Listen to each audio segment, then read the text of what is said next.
ನಾವಿದ್ದಾಗ ನಾವೇನು ಮೇಡಮ್ ನೀವು ಈಗ ಪ್ರೋಸೆಸ್ ಮಾಡಿಕೊಟ್ರೆ ದಯಮಾಡಿ ಖಂಡಿತ ನಿಮ್ಮ ಸಹಾಯನೇ ಬೇಕು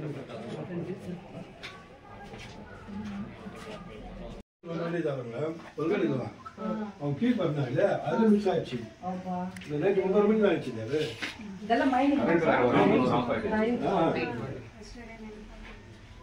இல்லை சாப்பிட்டுட்டு படுக்கலான்ட்டு உள்ளே போனோங்க அப்போ தான் இடி வந்து அந்த பிரான்ச் மேலே வந்துச்சு இந்த சத்தம் கேட்டு எல்லாம் வெளியே வந்துட்டோம்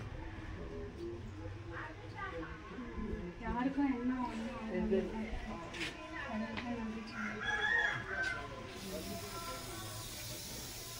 ಕುಟ್ಟಿ ಅಂತ ಮೇಡಮ್ ಇಲ್ಲಿ ತೋಟದಲ್ಲಿ ಇರ್ತಾರೆ ಎಲ್ಲರೂ ಪ್ರತಿಯೊಂದು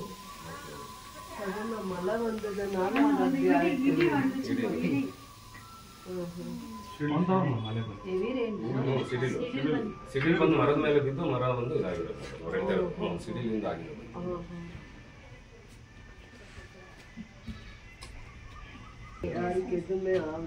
ಮಕ್ಕಳೆಲ್ಲ ಚಿಕ್ಕ ಮಕ್ಕಳು ಎಲ್ಲ ಈಗರು ಕೂತ್ಕೊಂಡ್ರು ಬಂದಿದ್ರು 9:30ಗೆ ಬಂದೇವು ಆ ದೇವ್ರ ಮರನೇ ಅದು ಪೂಜೆ ಎಲ್ಲ ಮಾಡ್ತಾರೆ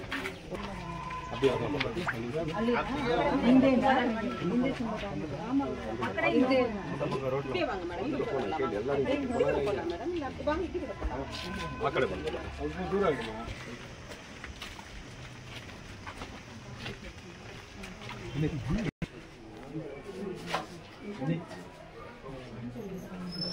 அந்த பக்கம் ஆமாம் அது ஒரு மினிட்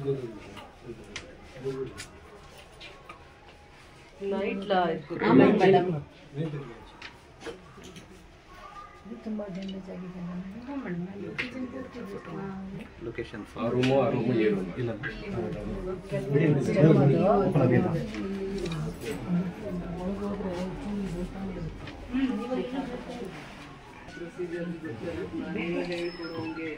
ನಾವಿದ್ದಾಗ ನಾವೇನು ಮೇಡಮ್ ನೀವು ಈಗ ಪ್ರೋಸೆಸ್ ಮಾಡಿಕೊಟ್ರೆ ದಯಮಾಡಿ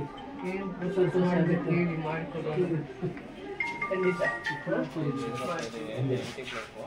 ನಿಮ್ಮ ಸಹಾಯನೇ ಬೇಕು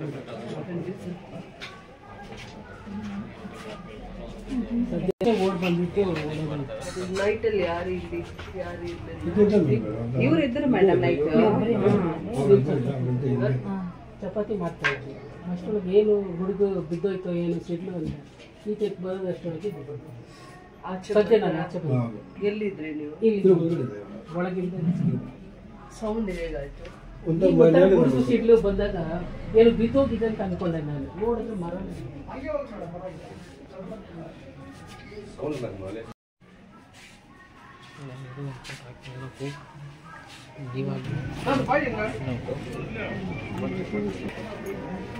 Good morning. We have come to the spot yesterday because of heavy rains. I think three houses is damaged. You have to come now. You have to come and visit and tell your people to act immediately.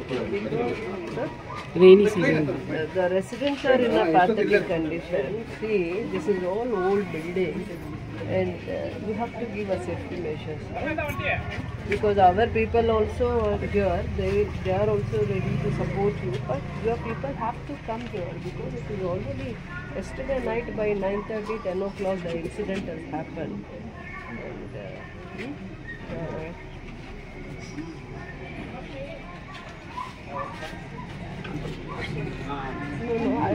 Your personal presence is not important. Tell your teamwork to do this because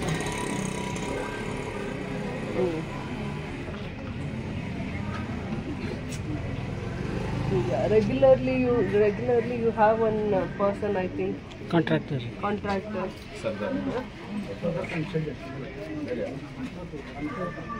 Tell them to act immediately, please, because people are in a pathetic condition. You please tell them to act immediately, please. Amma, okay, thank you.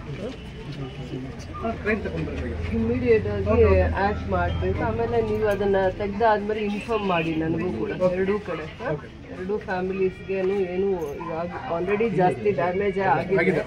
ನೀವು ಅದನ್ನು ತೆಗೆದು ಹೇಗೆ ಮಾಡ್ತೀರಾ ಏನು ಅಂತಂದ್ಬಿಟ್ಟು ನನ್ನ ಜೊತೆನೂ communicate ಮಾಡಿ, ಥ್ರೂ CSO ನೀವು ಕಮ್ಯುನಿಕೇಟ್ ಮಾಡಿ. ಅದರ್ವೈಸ್ ನೀವು ಮುನ್ಸಿಪಲ್ ಪ್ರೆಸಿಡೆಂಟ್ ಇರ್ತಾರೆ, ಅವ್ರ ಜೊತೆ ಮಾತಾಡಬೇಕು. ನನಗೆ ನೀವು ಹೇಳಬೇಕು ಅದು ಯಾಕೆ ಅದು ಬಿದ್ದಿದೆ ಅಂದ್ಬಿಟ್ಟು. ಏನು ಅಂಥ ಹೆವಿ ರೈನ್ಸ್ ಕೂಡ ಆಗಿದೆ, ಅರ್ಥ ಆಯ್ತಾ? ಸೊ 2-3 ಮನೆಗೆ ಡ್ಯಾಮೇಜ್ ಮಾಡಿದೆ. ಇನ್ನು ಫಸ್ಟ್ ಮಳೆನೇ ಬರ್ತಾ ಇರೋದು, ತುಂಬ ಮಳೆ ಬಂದು ಹೆವಿ ರೈನ್ಸಿಂದ ಆಗಿದೆ ಅಂತ ಕೂಡ ಅಲ್ಲ. ಮನೆ ಮಾತ್ರ 2 ಮನೆ ತುಂಬ ಡ್ಯಾಮೇಜ್ ಆಗಿದೆ. ನಾನು ಪರ್ಸ್ನಲ್ ವಿಸಿಟ್ ಮಾಡಿದೆ. ಯಾಕೆ ಬಿದ್ದಿದೆ ಅಂದ್ಬಿಟ್ಟು ನಿಮ್ಗೆ ಗೊತ್ತಾಗುತ್ತಲ್ವಾ, ಅದನ್ನು ನನಗೂ ರಿಪೋರ್ಟ್ ಮಾಡಿ, ರೀಸನ್ ಗೊತ್ತಾಗಬೇಕು ನಮಗೆ ಇಮಿಡಿಯೇಟಾಗಿ. ಮತ್ತು ಇನ್ನೇನು ಫರ್ದರ್ ಡ್ಯಾಮೇಜಸ್ ಆಗದೆ, ಮತ್ತೆ ಮಳೆ ಬಂದರೂ ಅವ್ರಿಗೆ ತೊಂದರೆನೂ ಆಗದೆ. ಸ್ವಲ್ಪ ಎಲ್ಲ ಎಲ್ಡರ್ಲಿ ಪರ್ಸನ್ ಇದ್ದಾರೆ, ಚಿಕ್ಕ ಮಕ್ಕಳು ಇದ್ದಾರೆ, ಟೇಕ್ ಕೇರ್. 17 ಇದು ನೆನ್ನೆ 9-9:30 ಸುಮಾರು ಹೆವಿ ರೈನ್ಸಿಂದ ಒಂದು 2-3 ಮನೆ ಡ್ಯಾಮೇಜ್ ಆಗಿದೆ. ದೊಡ್ಡ ಮರ ಬಿದ್ದಿದೆ, ಬೇವಿನ ಮರ ಬಿದ್ದಿದೆ. ಸೊ ಆ್ಯಕ್ಚುಲಿ ನಾವೆಲ್ಲ ಈಗ ಬಂದು ನೋಡಿದಾಗ ಕಿಚನ್ನು ಹಾಲು ಎಲ್ಲ ಡ್ಯಾಮೇಜ್ ಆಗಿದೆ. ಯಾರಿಗೂ ಕೂಡ ಏನು ತೊಂದರೆ ಆಗಿಲ್ಲ, ಆದರೆ ಭಯ ಪಟ್ಟಿದ್ದಾರೆ ನೆನ್ನೆ ನೈಟಲ್ಲಿ ಆಗಿರೋವಂಥ ಇನ್ಸಿಡೆಂಟು ಕೂಡ. ಆಮೇಲೆ ಮೈನಿಂಗ್ ಆಫೀಸರ್ನ ಕೇಳಿದ್ವಿ, ಇಮ್ಮಿಡಿಯೇಟಾಗಿ ಅವ್ರು ಆ್ಯಕ್ಷನ್ ಮಾಡಬೇಕಾಗಿತ್ತು ಇಷ್ಟೊತ್ತಿಗಾಗಲೇ, ಬಿಕಾಸ್ ಅವರು ಬರ್ತಾ ಇದ್ದಾರೆ ಅಂತ ಹೇಳ್ತಾ ಇದ್ದಾರೆ. ಇದು ಮೈನಿಂಗ್ BGML ಜಾಗ ಆಗಿರೋದ್ರಿಂದ ರೆವಿನ್ಯೂ ಕೆಳಗಡೆ ಬರಲ್ಲ. ರೆವಿನ್ಯೂ ಡಿಪಾರ್ಟ್ಮೆಂಟು, ಫಾರೆಸ್ಟ್ ಡಿಪಾರ್ಟ್ಮೆಂಟು ಅಥವಾ ಮುನ್ಸಿಪಾಲ್ಟಿ, ಈ 3 ಅಂಡರ್ ಇದು ಬರಲ್ಲ. ಯಾಕಂದರೆ ಈ ಎಲ್ಲ ಮನೆಗಳು ಕೂಡ BGML ಸೆಂಟ್ರಲ್ ಗೌರ್ಮೆಂಟ್ ಇವ್ರ ಅಂಡರ್ ಬರೋದ್ರಿಂದ ಅವ್ರದ್ದು ಕೆಲವೊಂದು ಪ್ರೊಸೀಜರ್ಸ್ ಇದೆ. ಅದನ್ನು ಫಾಲೋ ಮಾಡಾದ್ಮೇಲೆ ಕಾಂಪನ್ಸೇಷನ್ ಗ್ರೌಂಡ್ಸ್ ಏನಾದರೂ ಇದಾವೆ ಅಂತ ನಾವು ವಿಚಾರ ಮಾಡ್ತೀವಿ. ಅವ್ರನ್ನೂ ಕರೆದು ಇಮಿಡಿಯೇಟಾಗಿ ಆ ಮರನ ಕಟ್ ಮಾಡಿ ಆ ಮನೆ ಸ್ವಲ್ಪ ನಾಳೆ ಮತ್ತೆ ಮಳೆ ಬಂದರೆ ಅಥವಾ ಇವತ್ತು ಮತ್ತೆ ಮಳೆ ಬಂದರೆ ಆ ಮನೆ ಪರಿಸ್ಥಿತಿ ಹಾಳಾಗುತ್ತೆ ಅಂತಂದ್ಬಿಟ್ಟು ಅವರಿಗೆ ನಾನು ಇವತ್ತು ವಿಸಿಟ್ ಮಾಡಿ CSOಗೂ ಫೋನಲ್ಲಿ ಮಾತಾಡಿದ್ದೀನಿ.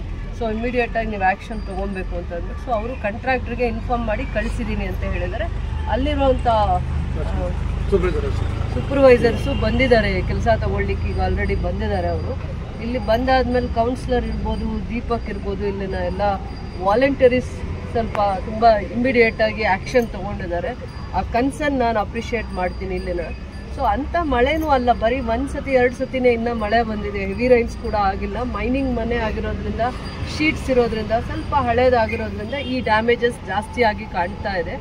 ಏನು ದಾರಿ ಇದೆ ಹುಡುಕ್ತೀವಿ ನಾವು, ಹಾಗೇನೂ ಬಿಡೋಕ್ಕಾಗಲ್ಲ. ಮೈನಿಂಗ್ ಹೌಸಸ್ ಅಂತ ಅಂದ್ಬಿಟ್ಟು ನೆಗ್ಲೆಕ್ಟು ಮಾಡೋಕ್ಕಾಗಲ್ಲ, ಏನಾದರೂ ಅದಕ್ಕೆ ದಾರಿ ಹುಡುಕ್ತೀವಿ. ಸೊ ನಗರಸಭೆ ಅಧ್ಯಕ್ಷರು ನನ್ನ ಜೊತೆ ಬಂದಿದ್ದಾರೆ, ಕಮಿಷನರು CSOನ ಕರೆಸ್ಕೊಂಡು, ಕಮಿಷನರ್ ಹೊರಗಡೆ ಮೀಟಿಂಗಲ್ಲಿದ್ದಾರೆ, ಅವ್ರನ್ನೂ ಕರೆಸ್ಕೊಂಡು ಏನು ಪ್ರಿಕಾಷನರಿ ಮೆಷರ್ಸ್ ತೊಗೊಳಕ್ಕಾಗತ್ತೆ, ಸೇಫ್ಟಿ ಮೆಷರ್ಸ್ ಕೊಡೋಕ್ಕಾಗತ್ತೆ, ಕಾಂಪನ್ಸೇಷನ್ ಗ್ರೌಂಡ್ಸ್ ಮೇಲೆ ಹೋಮ್ವರ್ಕ್ ಮಾಡೋಕ್ಕಾಗತ್ತೆ, ಖಂಡಿತ ಮಾಡ್ತೀವಿ.